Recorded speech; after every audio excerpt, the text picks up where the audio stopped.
When I make a new shoe, the starting point is always the pencil and the paper, hand drawings.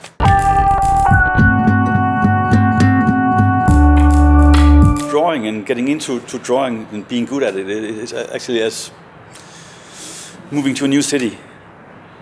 Everything is new for you, but after a while you know all the places where you want to go and you like it more and better. And after a year or two you don't even think about where to go, or it's just in your back head. Same with the drawing. The better you are at drawing and more you're practicing, and it's just there, and it's such an important tool. I did 300 sketches for this project because I like to sketch a lot. I really like actually drawing in 2D because it's kind of goes faster. When you sketch, you can easily put something down on the paper and you can get many ideas. You have to get it down on paper. You can't sketch mentally. The funny thing is that when you change, like a small line can change everything in how you see the shoe and how it's perceived. I think sketching is a so important part to this whole process because it's the beginning of it all. And the better you can be into sketching, easier you have to communicate with the surroundings about what you're working on. I experienced that a lot of people could see things in my drawings that I couldn't see myself, and this is lines and maybe this is some kind of texture, and I was it's just shadows. It's just my way of drawing. But that was nice to have that input that that could be a part of the final look actually. Some designers can feel what they're drawing through the pencil when they put it to the paper. They have an almost physical experience of the product. The more you sketch footwear, the more you're familiar with foot shapes and the more you're familiar with last, you can actually see in 3D. As you're sketching flat, you can actually see the contour, you can see the shape, where that takes a little bit of time to get used to training your brain to see that way. It's very different from drawing in fashion, because in fashion it's very maybe more arty way you draw sometimes, and it's not that specific. Your focus is not on drawing, it's more on the ideas that just come down.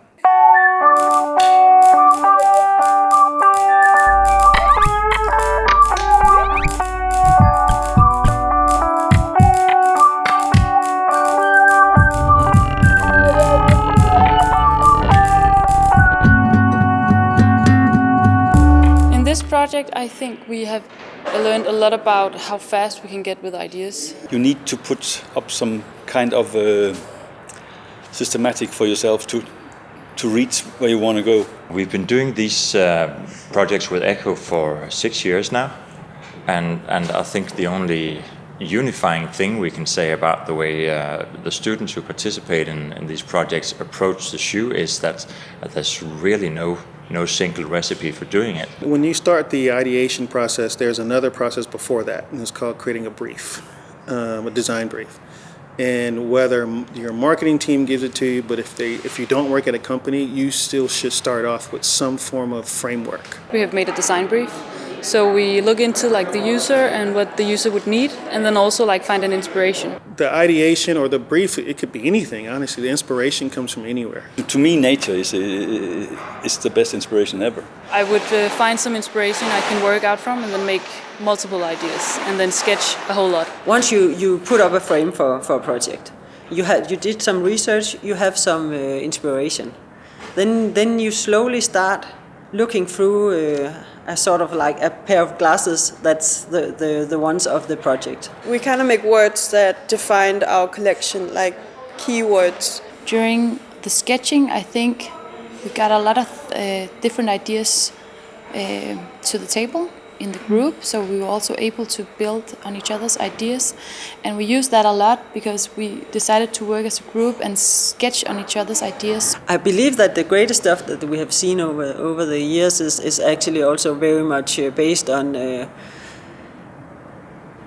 using the different competences that the students in the group have. Some people have just random sketching where they aren't thinking about anything, they just sketch and whatever happens. Which I think that process is good as well, because I think you can generate more ideas when you just free think. I have actually learned to generate ideas through my drawing. But sometimes you can just black out. So what I call blackout, where you're not really thinking at all, you're just moving. You're just physically moving. And I think that's a certain level of creativity that once you get into that zone where you're just actually being a free spirit. I guess it's different how we enter the space of flow, depending on who you are. You have to train yourself to be creative at specific moments in time. Actually, it's really, really important to sort of have the analytic part of the brain hidden in the back, and then be able to ideate and generate a number in quantities instead of qualities, and then you sort of analyze afterwards. I think sometimes it's also good to like just go crazy, and if it's really, really crazy, your mind will accept that it's a chaos. To me, a sketch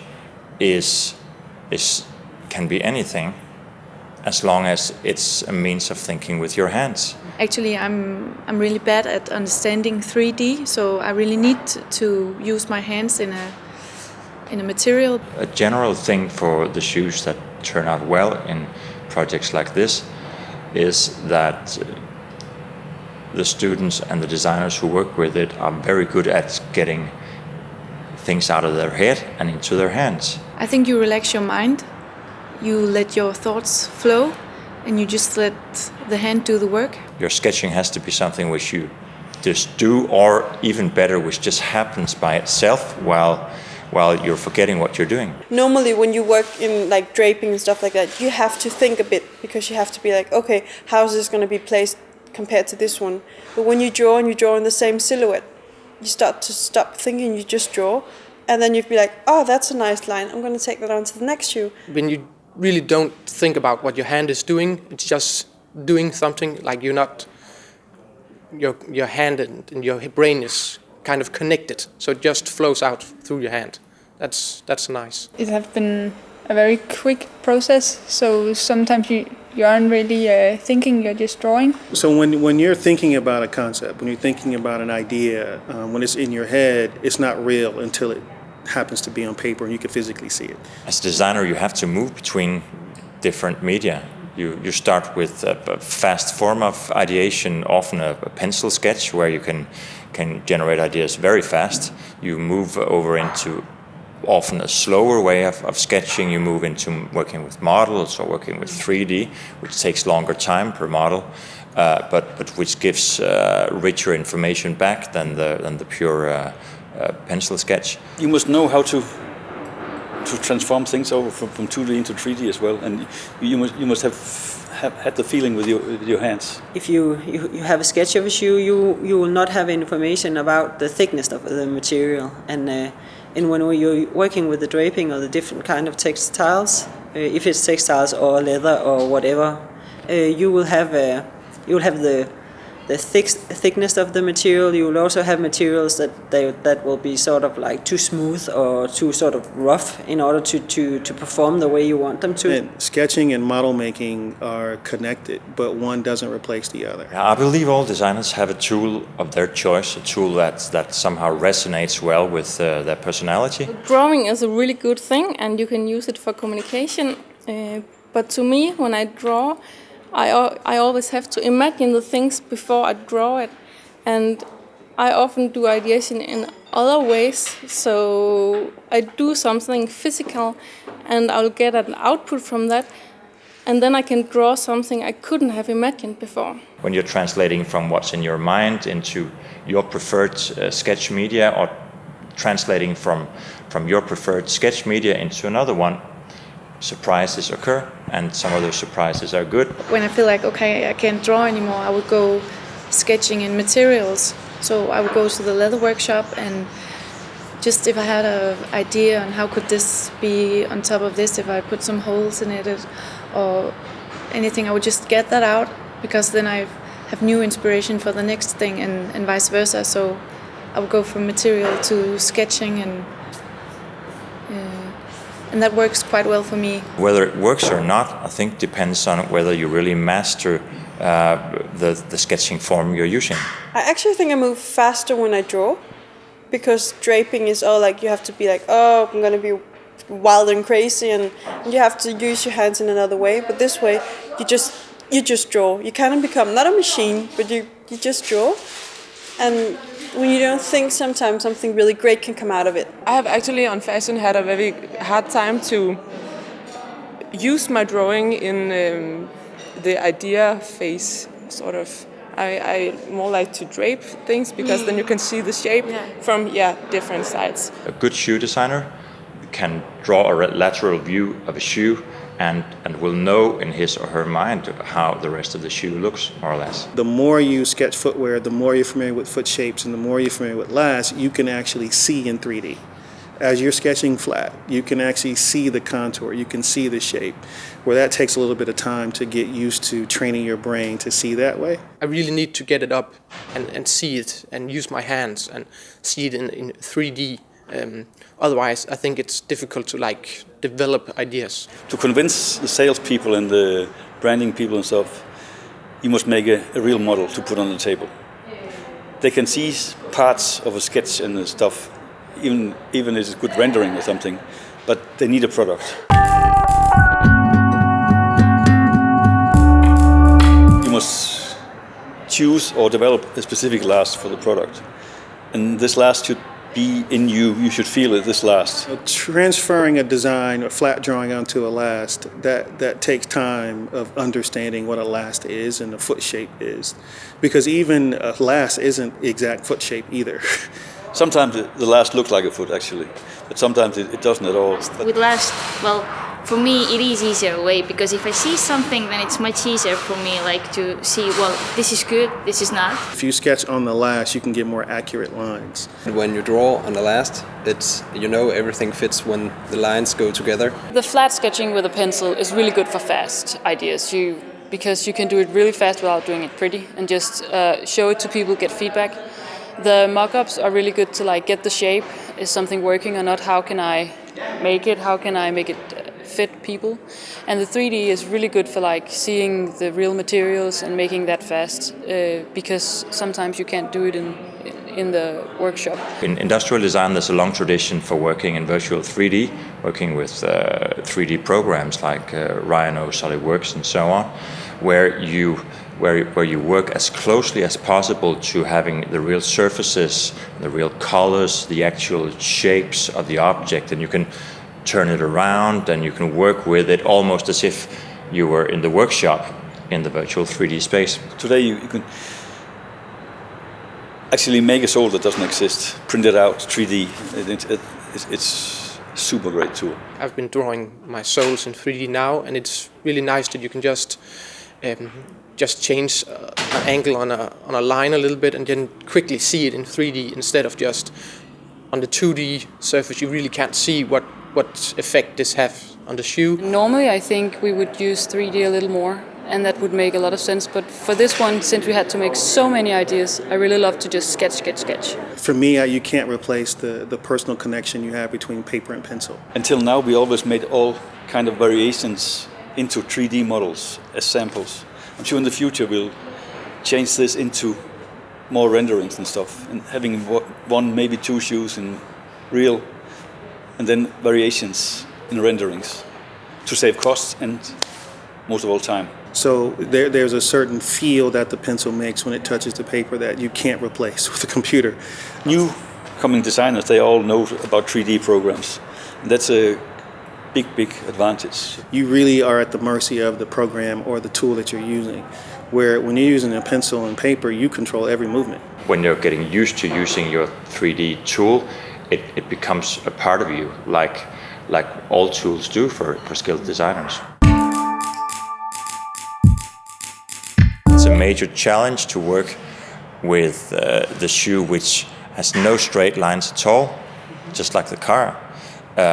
Which has to fit on a foot, just like the car has to fit around 4 people. Your foot is not a square. Your foot is not symmetrical anywhere.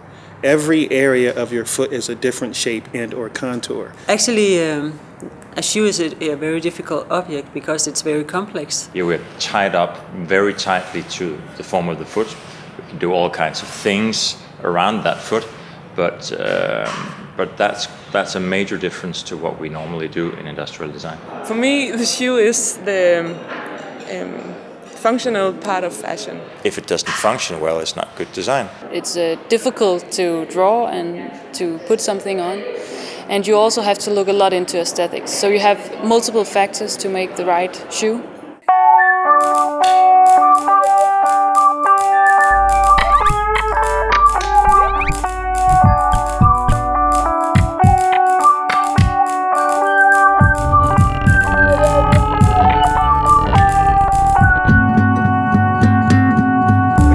working on a new project, and even in the sketching phase, sometimes you can feel you're on the right track. If you work for someone else, you really have to do whatever they've asked you to do, but within that, you have to do your best work within those restraints and those obligations that you have. You can never do anything that's 100% original, because everything has already been done, but you can always redesign it and make it more modern or more coherent for the time and age we're in now. You can't judge what you're doing when you're generating. For me, I'm not my judge.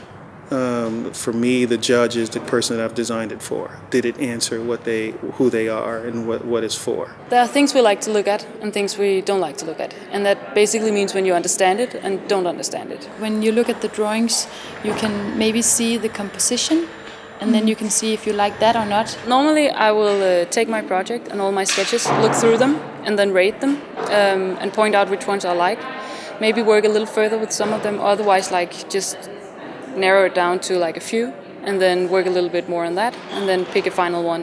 When a thing is sort of done and it almost has a life of its own, because it's sort of yes, I'm whole. Second time, third time, it has to be there. And then you can see if it works as you want it or not. If it does, it's great, it's all worth, because this feeling is the best ever. It sums up, it's yes, of course, it's like this. I firmly believe as a designer you should never show anything you're not happy with. You must feel good in what you see. The students who have made some of the best shoes over the last years are the ones who have been able to find the passion in what they do. That sounds like an obvious thing in design, but I think it's still very true that they have found the music in the shoe. I guess it's a very sort of a passionate professions that we have. The biggest thing ever is see when things are running in production. So having this, you feel like you made it, yeah?